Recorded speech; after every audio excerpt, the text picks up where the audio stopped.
समझते हैं कुछ आकलन से पहले जो पूर्व आपको कुछ स्टेप्स करने हैं आकलन के दिन से पहले, ताकि आकलन बहुत ही सफलतापूर्वक पूर्ण हो सके। तो ये समझते हैं कि कुछ स्टेप्स हमें क्या करने हैं जैसे ही हम ऐप डाउनलोड कर ले। तो जैसे ही हम सरल ऐप डाउनलोड कर लेते हैं, आप सबके साथ सरल ऐप डाउनलोड करने का लिंक साझा किया गया है। आप प्ले स्टोर के माध्यम से या उस लिंक के माध्यम से सरल ऐप को डाउनलोड कर सकते हैं। सरल ऐप के लिए सरल ऐप डाउनलोड करने के बाद जो हमारा छात्र डेटा डाउनलोडिंग का एक प्रोसेस है वो करना आवश्यक है। तो यह जरूर सुनिश्चित कर लीजिए कि जैसे ही आप ऐप डाउनलोड कर ले तो छात्र डेटा डाउनलोडिंग की प्रक्रिया कर ले। अब ये समझ लेते हैं कि ये छात्र डेटा डाउनलोडिंग की प्रक्रिया क्या है। आप ऐप जैसे ही डाउनलोड कर लेते हैं, सभी शिक्षक अपने प्रेरणा पोर्टल के रजिस्टर्ड मोबाइल नंबर का इस्तेमाल करके उसे आईडी और पासवर्ड के रूप में अंकित करके ऐप में लॉग इन कर सकते हैं। तो अपना प्रेरणा पोर्टल का जो आपका रजिस्टर्ड मोबाइल नंबर है उसे ही यूजर आईडी और पासवर्ड की तरह अंकित करें और सरल ऐप में लॉग इन करें। एक बार आप लॉगिन कर ले, ऐप में आप नेक्स्ट या गो फॉरवर्ड बटन दबाकर तब तक क्लिक करते रहे जब तक आपको इस स्लाइड पर जो स्क्रीन दिखाई गई है वहां तक नहीं पहुंच जाते। तो इस स्क्रीन तक पहुंचकर आपका डेटा डाउनलोडिंग की प्रक्रिया पूरी हो जाएगी। यह जरूर सुनिश्चित कर लीजिएगा कि ऐप डाउनलोड करते ही ये प्रक्रिया पूरी कर ले, और यह प्रक्रिया करते हुए आपके पास एक स्थिर इंटरनेट कनेक्शन होना चाहिए। तो डेटा डाउनलोडिंग की प्रक्रिया करते हुए आप ऐसे स्थान में चले जाए जहां आपके पास अच्छा इंटरनेट कनेक्शन हो, ताकि डेटा डाउनलोडिंग की प्रक्रिया सफलतापूर्वक पूर्ण हो सके। एक बार मैं आपको ये भी दिखा देता हूं कि ये कैसी दिखती है। तो जैसे कि आप यहां देख सकते हैं, जो हमारा पहला स्क्रीन है वो आप जैसे ही लॉगिन करेंगे आपको ये पहली स्क्रीन दिखेगी। आप जैसे ही गेट स्टार्टेड बटन दबाएंगे तो दूसरी स्क्रीन पर पहुंचेंगे जहां पे आपको क्लास, सेक्शन और सब्जेक्ट चूज करने को बोलेगा। आप उस क्लास को सिलेक्ट करें जिसका आप आकलन करने वाले हैं। सेक्शन चूज करें, ए होगा, आप ए चूज करें। और सब्जेक्ट में आपको वो चूज करना है, आपके मंडल का नाम आएगा यहाँ पर। तो यदि आप जैसे बस्ती मंडल से हैं तो आप बस्ती मंडल चुने, यदि आप प्रयागराज मंडल से हैं तो प्रयागराज मंडल चुने। तो यह जरूर देख लीजिएगा कि आप सब्जेक्ट बिल्कुल सही चुन रहे हैं। जैसे ही आप ये अपना सब्जेक्ट चुनेंगे और सबमिट बटन दबाएंगे, तीसरी स्क्रीन पर आपको एक छात्र विवरण की सूची दिखेगी। यह सूची में आपको दिखेगा कि आपके पास एक 9 अंकीय सरल आईडी और उस छात्र का नाम होगा। तो इस स्क्रीन पर छात्र सूची की आईडी होगी, और इसके बाद जब हम नेक्स्ट बटन दबाएंगे तो चौथी स्क्रीन पर पहुंचेंगे जहां पर हमें अपना स्कैन स्टेटस और सेव स्टेटस दिखेगा। जब आप ऐप में शुरू में डाउनलोड करेंगे तो ये दोनों 0 रहेगा, क्योंकि हमने अभी कोई स्कैनिंग की प्रक्रिया नहीं की है, तो ये 0 ही रहेगा। और आप जैसे ही कंटिन्यू स्कैन बटन दबाएंगे उसके बाद हम 5वीं स्क्रीन पर पहुंचेंगे, और ये 5वीं स्क्रीन जो आपको अभी स्लाइड पे दिखाई गई है, इस पर पहुंचते ही आपकी डेटा डाउनलोडिंग की प्रक्रिया पूर्ण हो जाएगी। तो यह जरूर सुनिश्चित कर लीजिएगा कि ऐप डाउनलोड करते ही आप डेटा डाउनलोडिंग की प्रक्रिया पूर्ण कर ले। एक और महत्वपूर्ण सूचना इसके संदर्भ में, अगर एक शिक्षक एक से अधिक कक्षाओं का आकलन कर रहे हैं, वो कक्षा 6 का भी कर रहे हैं और कक्षा 7 का भी कर रहे हैं, तो ये प्रक्रिया पहले कक्षा 6 के लिए पूरी कर ले और फिर से कक्षा 7 के लिए कर ले। तो ये पूरी प्रक्रिया आपको फिर से करनी होगी यदि आप एक से अधिक कक्षाओं का आकलन कर रहे हैं। तो यह जरूर सुनिश्चित कर लीजिएगा कि आप पहले कक्षा 6 का कर ले। यदि आप कक्षा 7 का भी कर रहे हैं तो कक्षा 7 का उसके बाद कर लीजिएगा। जो हमारा दूसरा स्टेप है हमें आकलन से पहले पूर्ण करना है, वो है कि आप छात्र विवरण की सूची बना लें। जैसे कि आपको पहले भी दिखाया गया था कि ऐप के इस पेज आप खोलेंगे तो आपको एक छात्र विवरण की सूची दिखेगी जिसमें छात्र के नाम के साथ उनकी 9 अंकीय सरल आईडी लिखी गई है।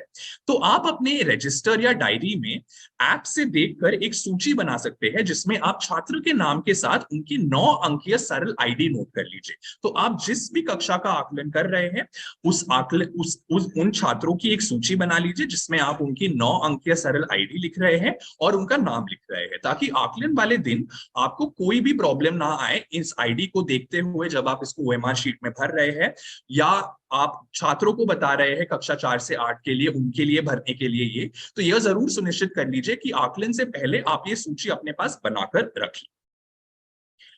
अभी हम समझते हैं कक्षा 1 से 3 की आकलन का संचालन कैसे किया जाना है, क्योंकि कक्षा 1 से 3 और कक्षा 4 से 8 की आकलन की प्रक्रिया थोड़ी सी अलग है। तो हम पहले कक्षा 1 से 3 के लिए समझेंगे ये प्रक्रिया, और उसके उपरांत हम कक्षा 4 से 8 के लिए समझेंगे। तो पहले देखते हैं हमारे 3 मुख्य बिंदु जो हम इसमें कवर करेंगे, वो है हमारा प्रश्न पत्र, हमारा ओएमआर शीट कैसे दिखता है, और सरल ऐप का संचालन। तो जो हमारा प्रश्न पत्र है कक्षा 1 से 3 के लिए, जैसे कि आपको पहले भी बताया मैंने कि प्रत्येक छात्र का व्यक्तिगत रूप से शिक्षक असेसमेंट करेंगे।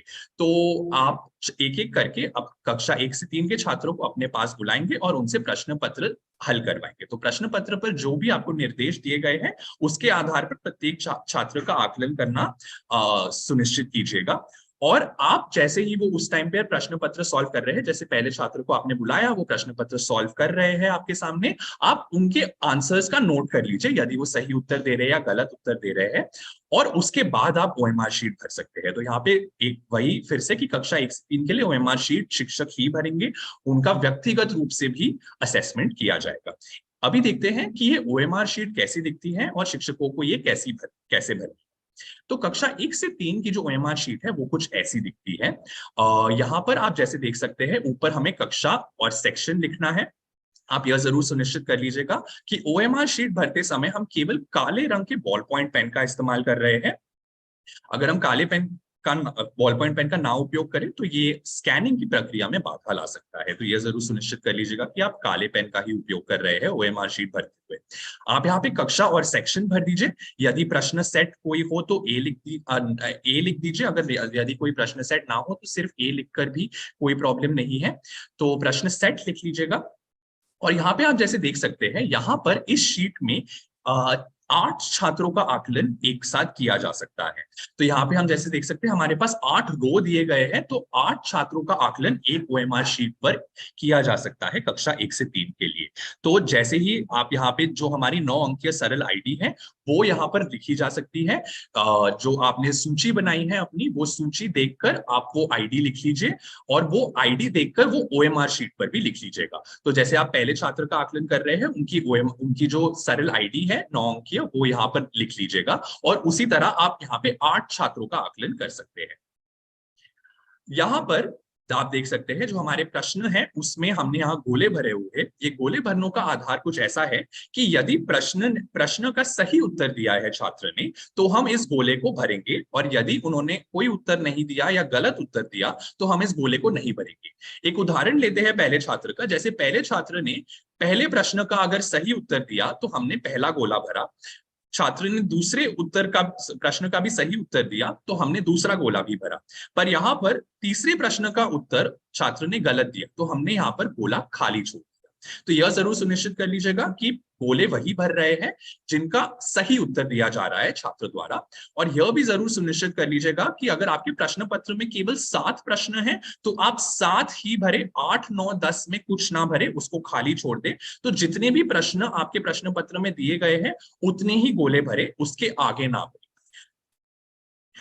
ओएमआर शीट में कहीं पर भी और कुछ ना लिखे, यह जरूर सुनिश्चित कर लीजिएगा कि जहां पर आपको आवश्यक लिखना ही है वहीं पर लिखे, कहीं और ना लिखे, क्योंकि ये फिर से आकलन की प्रक्रिया में बाधा ला सकता है, स्कैनिंग की प्रक्रिया में बाधा ला सकता है।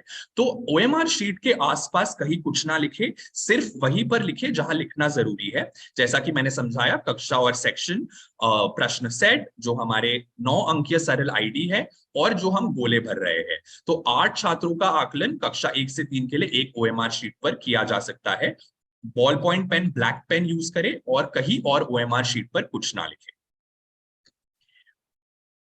एक बार हम देख लेते हैं कि सरल ऐप पर जो स्कैनिंग की प्रक्रिया है वो कैसी दिखती है। ये तो सबसे पहले आपको स्कूल आईडी और पासवर्ड मांगेगा। जैसा कि आपको बताया गया था, आप अपना प्रेरणा पोर्टल का रजिस्टर्ड नंबर यहाँ पर स्कूल आईडी और पासवर्ड में डालकर इसमें लॉगिन कर सकते हैं।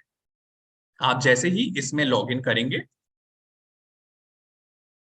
आपको ये स्क्रीन दिखाई देगी, और जैसे ही आप गेट स्टार्टेड दबाएंगे आपको सबसे पहले क्लास दिखेगा। आप अपना क्लास का चयन कर लीजिए, सेक्शन का चयन कर लीजिए, और जो आपका सब्जेक्ट है, जिसमें आपको बताया कि यदि आपके मंडल का नाम आपको दिखेगा यहाँ पर, उस मंडल के नाम को सिलेक्ट कर लीजिए। यह जरूर सुनिश्चित कर लीजिएगा कि आप ये सही चुन रहे हैं। यदि आपके मंडल का नाम बस्ती है तो बस्ती ही चुने, यदि प्रयागराज है तो प्रयागराज ही चुने। आप जैसे ही इसमें आगे बढ़ेंगे यहाँ पे आपको छात्र विवरण की सूची दिखेगी। यही सूची आप अपने साथ एक डायरी रजिस्टर में ये सूची अपने साथ बना ले। आपने जिन भी कक्षाओं का चुना है उनकी सूची यहाँ दिखेगी आपको। जैसे यहाँ दिख रहा है एक मार्क एज एब्सेंट बटन भी है, तो ये जो हमारा मार्क एज एब्सेंट बटन है उसको दबाकर जो भी छात्र आकलन वाले दिन उपस्थित नहीं है, आप ये मार्क एज एब्सेंट बटन दबाकर उनको एब्सेंट मार्क कर सकते हैं। तो इसके आगे उनकी कोई आकलन की प्रक्रिया नहीं होगी, ना ही कोई ओएमआर शीट में उनका नाम भरना है, ना ही सरल ऐप में उनकी स्कैनिंग करनी है। तो यहाँ पे जैसे ही आप मार्क एज एब्सेंट कर देंगे उनको, तो उसके बाद यहाँ पर उनकी कोई प्रक्रिया नहीं होगी है। तो एक बार आपने मार्क एज एब्सेंट कर दिया है, जो भी हमारे छात्र है जो एब्सेंट है उनको एब्सेंट मार्क कर दिया है, उसके बाद हम नेक्स्ट बटन दबा सकते हैं। नेक्स्ट बटन आगे जाते ही हम देखेंगे कि हमारा स्कैन स्टेटस और सेव स्टेटस दिखेगा हमें। ये स्कैन स्टेटस ये बताता है कि कितनी ओएमआर शीट्स की स्कैनिंग हो चुकी है, और सेव स्टेटस बताता है कि कितनी सेव हो चुकी है। तो ये एक प्रक्रिया है, इसको समझते हैं। अभी स्कैनिंग की प्रक्रिया देखते हैं कैसी होती है। तो आप जैसे ही नीचे दिए गए स्कैन बटन को दबाएंगे, आपका कैमरा खुल जाएगा, और जैसे ही आपका कैमरा खुलेगा, आप जैसे ये स्कैन बटन दबाएंगे, आपका एक कैमरा खुलेगा और आप ओएमआर शीट की स्कैनिंग की प्रक्रिया शुरू कर सकते हैं। जैसे कि आपको यहाँ दिखाया जा रहा है कि आप अपने कैमरा को बिल्कुल ऐसे फोकस करें ताकि वो 4 जो गोले बने हैं ओएमआर शीट पर, वो आपके एक ग्रीन बॉक्स आ जाए, और इस ग्रीन बॉक्स को आते ही आपकी स्कैनिंग की प्रक्रिया हो जाएगी। और जैसी स्कैनिंग की प्रक्रिया हो जाएगी, आपको छात्र के नाम के साथ उनकी आईडी और उनके जो भी उत्तर उन्होंने दिए हैं, यहाँ पे कक्षा 1 से 3 के लिए जैसे कि आप देख सकते हैं कि पहले प्रश्न का उत्तर यदि सही दिया है तो 1 आएगा, दूसरे प्रश्न का उत्तर गलत दिया है तो 0 आएगा यहाँ पर। तो ये स्कैनिंग की प्रक्रिया से यहाँ हो गया है। यदि आपको लगता है कि इस डेटा में कोई त्रुटि है, आपके स्टूडेंट आईडी में या यहाँ पर उत्तर में कोई त्रुटि है, तो आप इसको स्वयं टाइप कर भी चेंज कर सकते हैं। तो जरूर एक बार ये सुनिश्चित कर लीजिएगा कि आप ओएमआर शीट से एक बार चेक कर रहे हैं कि सही स्कैनिंग हुई है या नहीं। आप जैसे जैसे आगे बढ़ते जाएंगे, क्योंकि यहाँ 8 छात्रों का आकलन एक ओएमआर शीट पर हुआ है, तो आपको सारे छात्रों का दिखेगा यहाँ पर। तो ये दूसरे छात्र का आपको दिखाई दे रहा है। यदि कोई त्रुटि लगे स्टूडेंट आईडी या उनके उत्तरों में, तो आप यहाँ पर उसको चेंज कर सकते हैं।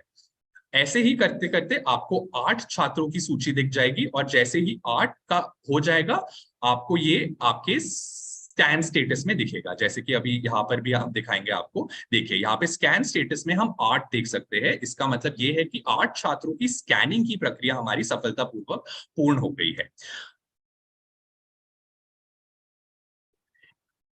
जो हमारा जो हमारा इस आकलन का एक लास्ट स्टेप है स्कैनिंग की प्रक्रिया के बाद, जो हमारा सेव ऑल स्कैन वाला स्टेप है, ये बहुत ही जरूरी स्टेप है। ये आप मूल्यांकन पूर्ण करने के बाद और ओएमआर शीट्स को स्कैन करने के बाद करेंगे।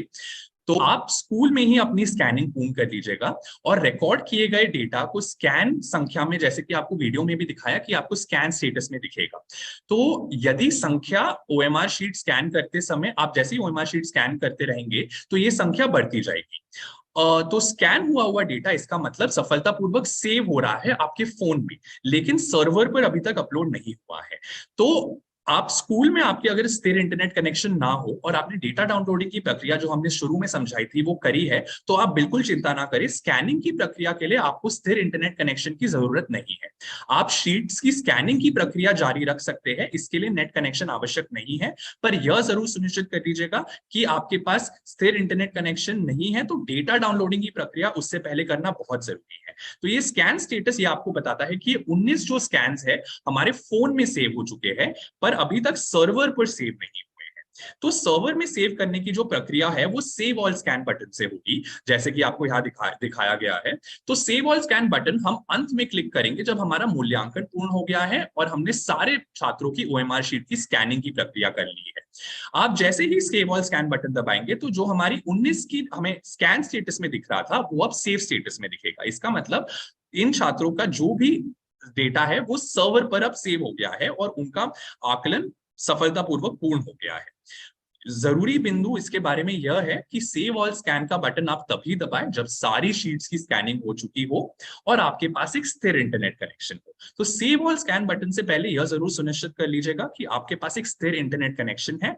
आप स्कैनिंग की प्रक्रिया अपने स्कूल में कर सकते हैं बिना स्थिर इंटरनेट कनेक्शन के, पर सेव ऑल स्कैन बटन दबाने से पहले आप यह जरूर सुनिश्चित कर लीजिएगा कि आप ऐसे स्थान पर हैं जहां पर आपको एक स्थिर इंटरनेट कनेक्शन मिले। तो स्कैनिंग की प्रक्रिया के समय यदि आपके पास को इंटरनेट कनेक्शन नहीं है या इंटरनेट ठीक से नहीं चल रहा है, तो आप प्लीज उसकी चिंता ना करें, पर सेव ऑल स्कैन बटन दबाते समय यह जरूर सुनिश्चित कर लीजिएगा कि आपके पास एक स्थिर इंटरनेट कनेक्शन हो। एक बार जो हमारे 1 से 3 का आकलन है उसकी 6 स्टेप की जो हमने प्रक्रिया समझाई है वो समझ लेते हैं। जैसे कि आपको पहले बताया कि आकलन से पूर्व हमारा पहला स्टेप शुरू होगा कि परीक्षा से पहले हम डेटा डाउनलोडिंग की प्रक्रिया कर ले। हमारा जो दूसरा स्टेप है वो है परीक्षा से 1-2 दिन पहले हम छात्र विवरण की सूची बना ले, जिसमें हम छात्र की 9 अंकीय सरल आईडी के साथ उनका नाम लिख रहे हैं। आकलन वाले दिन हमारा तीसरा स्टेप शुरू होगा, जहां शिक्षक प्रश्न पत्र के अनुसार विद्यार्थी का व्यक्तिगत रूप से आकलन करेंगे।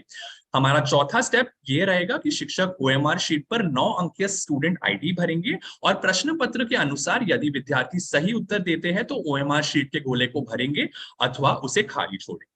एक बार हमने सारे छात्रों का आकलन कर लिया है तो हमारा पांचवा स्टेप शुरू होगा, जहां शिक्षक सरल ऐप के द्वारा ओएमआर शीट की स्कैनिंग करेंगे। आपको स्कैनिंग की प्रक्रिया अभी हमने दिखाई, और एक बार ये स्कैनिंग की प्रक्रिया पूर्ण हो जाए तो हमारा छठा स्टेप शुरू होगा, जो हमारा सेव ऑल स्कैन का स्टेप है। यह प्रक्रिया आप मूल्यांकन पूर्ण करने और ओएमआर शीट्स को स्कैन करने के बाद ही करें, और यह जरूर सुनिश्चित कर लीजिए कि इस स्टेप पर हमारे पास एक